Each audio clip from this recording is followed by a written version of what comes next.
साथियों नमस्कार, मैं हूं लाल कुमार जायसवाल और सामान्य हिंदी क्लास में आप सबका स्वागत है। पिछली वीडियो में हम लोगों ने स्वर के बारे में चर्चा किए थे। अब हम लोग देखेंगे व्यंजन। इस वीडियो में हम लोग व्यंजन के बारे में विस्तार से चर्चा करेंगे। तो व्यंजन क्या होता है, तो इसके बारे में हम लोग देखेंगे। तो व्यंजन वर्णों की अगर बातें करें तो जिन वर्णों का उच्चारण स्वर वर्णों की सहायता से हो उसको व्यंजन वर्ण कहते हैं। मतलब इसमें व्यंजन में जितने भी वर्ण होते हैं उसमें ऑटोमेटिक चिपके होते हैं, और अगर मात्रा लगा है तो उसमें मात्रा के हिसाब से स्वर चिपके होते हैं।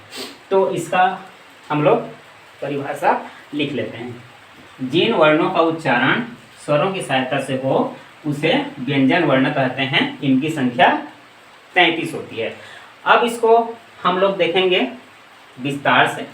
अब हम व्यंजन देखते हैं। व्यंजन ऐसे तो मुख्य रूप से 3 प्रकार के होते हैं: स्पर्श व्यंजन, अंतस्थ व्यंजन, ऊष्म व्यंजन। तो इसमें स्पर्श व्यंजन के प्रकार होते हैं। स्पर्श व्यंजन 25 होते हैं और अंतस्थ व्यंजन 4 और ऊष्म व्यंजन भी 4 होते हैं। तो इस प्रकार 25, 4, 29, 4, 33 इनकी संख्या कितनी हो जाती है? 33 हो जाती है। तो इसको आइए हम लोग विस्तार से देखते हैं। अब क, ख, ग, घ, अंग, च, छ, ज, झ, य, ट, ठ, ड, ढ, ण, त, थ, द, ध, न, प, फ, ब, भ, म। 5 × 5 = 25 ये आपके स्पर्श व्यंजन हो गए।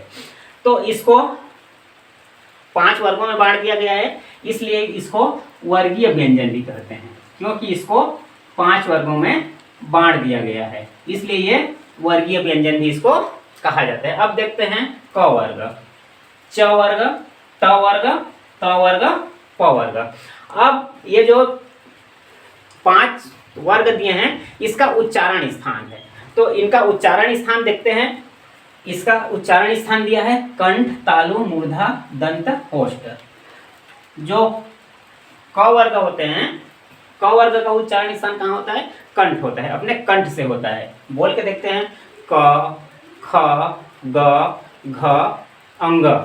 तो ये जब 5 वर्ण को बोलते हैं तो ये वर्ण हमारे कहाँ से निकलते हैं? कंठ से निकलते हैं। इसलिए इसको हम लोग इसका उच्चारण क्या मानते हैं? कंठ मानते हैं, क्योंकि इसका उच्चारण कंठ से होता है। अब इसमें दिया है तालु।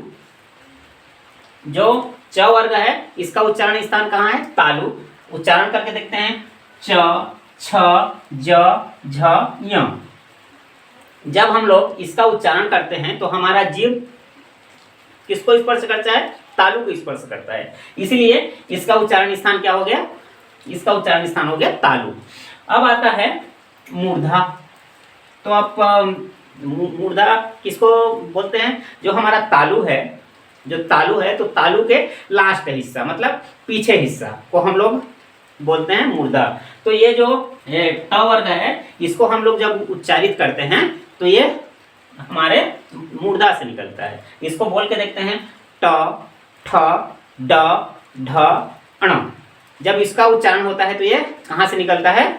मूर्धा से निकलता है। इसीलिए इसका उच्चारण स्थान क्या है? मूर्धा है।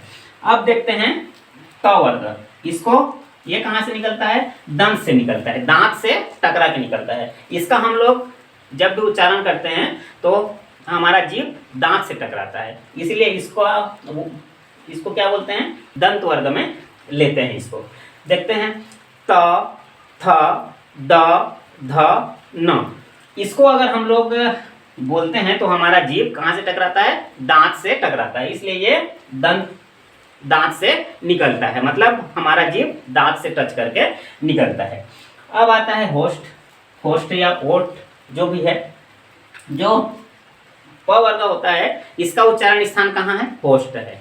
अब इसको बोल के देखते हैं प, फ, ब, भ, म। इसको हम लोग जब तक होठों को दोनों को मिलाएंगे नहीं तब तक इसका उच्चारण नहीं हो सकता, इसलिए इसका उच्चारण स्थान क्या हो गया? होष्ठ हो गया। अब बात आती है कि इसको हम लोग स्पर्श व्यंजन क्यों बोलते हैं। तो स्पर्श व्यंजन मतलब स्पर्श मतलब होना है टच करना। मतलब हमारा जीभ किसी न किसी स्थान को टच करता है, उसके बाद ही ये वर्ण निकलते हैं, इसीलिए हम इसको स्पर्श व्यंजन कहते हैं। अब इस पे हम लोग घेरा लगा देते हैं। इसमें लगा दिए हम लोग घेरा, ये 5 वर्णों में घेरा लगा दिए। तो इसको बोलते हैं नासिक व्यंजन। नासिक या नासिक्य, मतलब इसका उच्चारण करते हैं हम लोग तो नाक से निकलता है। अंग, य, अण, न, म, जब इसका उच्चारण होता है तो नाक से होता है, इसलिए इसको हम लोग नासिक बोलते हैं। और इसी को पंचम वर्ण भी कहा जाता है। इसी को क्या कहा जाता है? पंचम वर्ण भी कहा जाता है, क्योंकि ये अपने वर्ग के 5वें स्थान पे है, इसीलिए इसको पंचम वर्ण भी कहा जाता है। और एक बात ध्यान देंगे, जो हमारे श्याम सुंदर दास थे, श्याम सुंदर दास जी, इनके स्थान पे हमको अम का मात्रा लगाने का सलाह दिए थे। तो इसके स्थान पे आप लोग देखे होंगे कि अम का मात्रा भी इस्तेमाल होता है। अब यहाँ घेरा लगा लिए। इसको क्या बोलते हैं? इसको बोलते हैं कठोर व्यंजन, यह कठोर वर्ण, क्योंकि अब इसको बोलने से कुछ लगता है ट, ठ, ड, ढ, अण, इसको बोलने से ज्यादा ताकत लग रहा है, इसलिए इसको कठोर वर्ण कहते हैं या कठोर व्यंजन कहते हैं। अब इसको भी ले लेते हैं।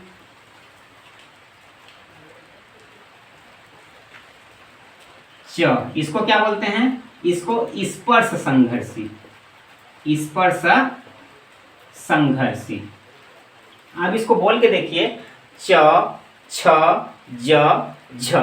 हमारे जो मुंह हैं, दोनों मुंह के जो 2 ढक्कन मान लीजिए, दोनों स्पर्श करने के बाद निकलता है, दोनों के रगड़ से ये निकलता है, च, छ, ज, झ। इसीलिए इसको हम लोग स्पर्श संघर्षी की संज्ञा देंगे। इसको स्पर्श संघर्षी कहा गया है। स्पर्श व्यंजन के बाद आ जाता है अब अंतस्थ।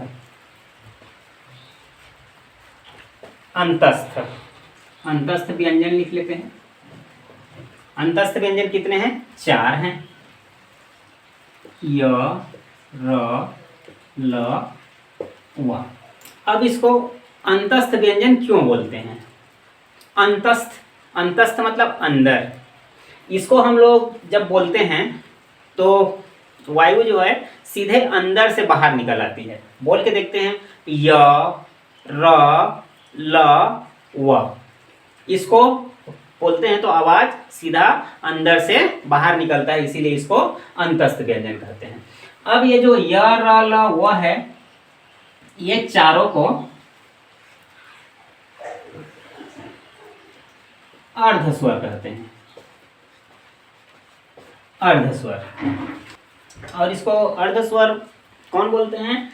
वासुदेव नंदन प्रसाद। ये जो 4 वर्ण हैं, अंतस्थ व्यंजन हैं, इनको वासुदेव शरण प्रसाद जी क्या बोलते हैं? इसको अर्धस्वर बोलते हैं। लेकिन सर्वसम्मति से य और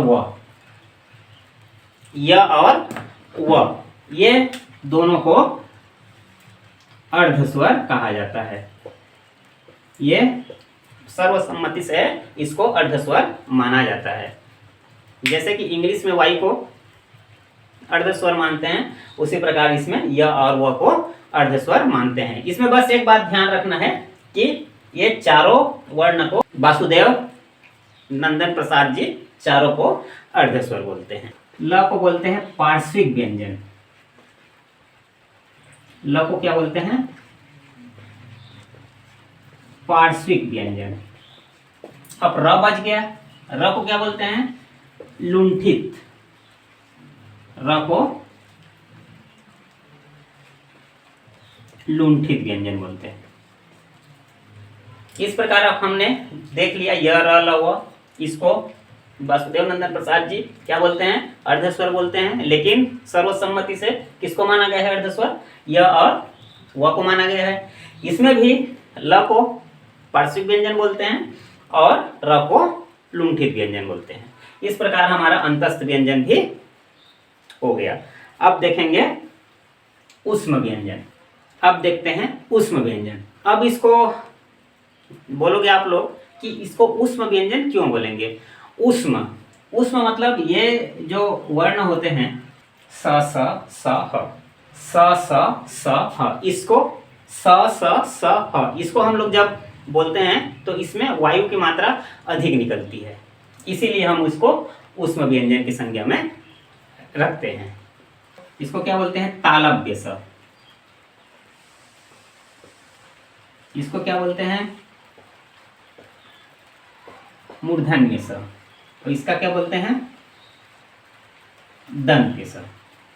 अब हम लोग ऐसी बोलचाल की भाषा में तीनों का उच्चारण करते हैं तो बोल देते हैं स, षटकोण के स, सलजम के स, सरोता के स, ऐसे बोल के हम लोग बोल देते हैं। लेकिन इसका उच्चारण स्थान अलग अलग है। इसका उच्चारण स्थान है तालु, इसका उच्चारण स्थान है मूर्धन्य और इसका स्थान है दंत्य।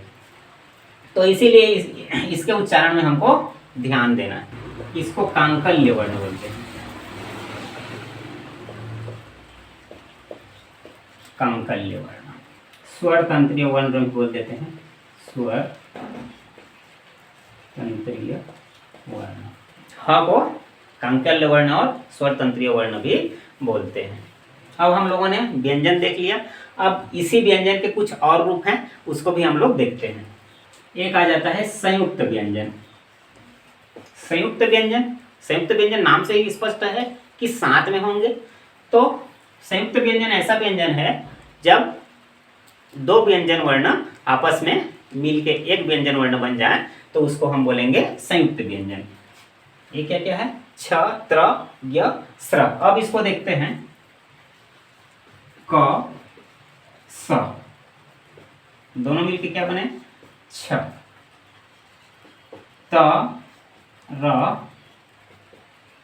बराबर त्र, ज, य बराबर य, स, र बराबर स्र। ये दो वर्ण मिले, क प्लस स, ये बना, त प्लस र, त्र बना, ज प्लस य, ज्ञ बना, स प्लस र, स्र बना। तो ये हमारे हो गए संयुक्त व्यंजन। अब आ जाता है उक्षिप्त, द्विगुण, आगत, नए वर्ण। नाम तो लंबा लग रहे हैं लेकिन ये लंबा नहीं है, सिर्फ दो हैं, अढ़। उक्षिप्त मतलब चिपका होना, उक्षिप्त मतलब चिपका होना। द्विगुण दो गुण है, आगत मतलब अन्य लैंग्वेज से आया है, और नए वर्ण मतलब ये बाकी सबसे नए हैं। तो ये इसको दोनों को बोलते हैं हम लोग उक्षिप्त, द्विगुण, आगत या नए वर्ण। ये जो दो वर्ण है ये तुर्की का शब्द है। क्या का शब्द है? तुर्की भाषा का शब्द है, लेकिन हमारे हिंदी में फारसी से आया है। हमारे हिंदी में किससे आया है? फारसी से आया है। तुर्की में आया, तुर्की से फारसी में आया, फारसी से फिर हिंदी में आया। प्रारंभ में हम लोगों ने बोला था कि वर्णमाला में 52 वर्ण होते हैं। तो अब देखते हैं 52 वर्ण कैसे होते हैं। पहला तो हो गया स्वर 11, उसके बाद अयोगवाह कितने हो गए? 2, उसके बाद स्पर्श व्यंजन कितने हो गए? 25, अंतस्थ कितने हो गए? 4, ऊष्म कितने हो गए? 4, संयुक्त कितने हो गए? 4, द्विगुण कितने हो गए? 2। अब इसको जोड़ लेते हैं। 4, 8, 4, 12, 2, 14, 2, 16, 1, 17 और 5, 22 का 2 हाथ में आया, 2, 2, 2, 4, 1, 5। इस प्रकार हमारे 52 वर्ण कंप्लीट हो गए। हम लोगों ने बोला था कि हिंदी में 52 वर्ण है, ये हमारे 52 वर्ण कंप्लीट हो गए। अब हमारा व्यंजन वर्ण का वीडियो हो गया। आशा करता हूँ कि आज का वीडियो आप लोगों को अच्छा लगा होगा। अगर अच्छा लगा हो तो लाइक और शेयर अवश्य करें और इसको अपने दोस्तों के साथ शेयर करना ना भूलें। Thank you.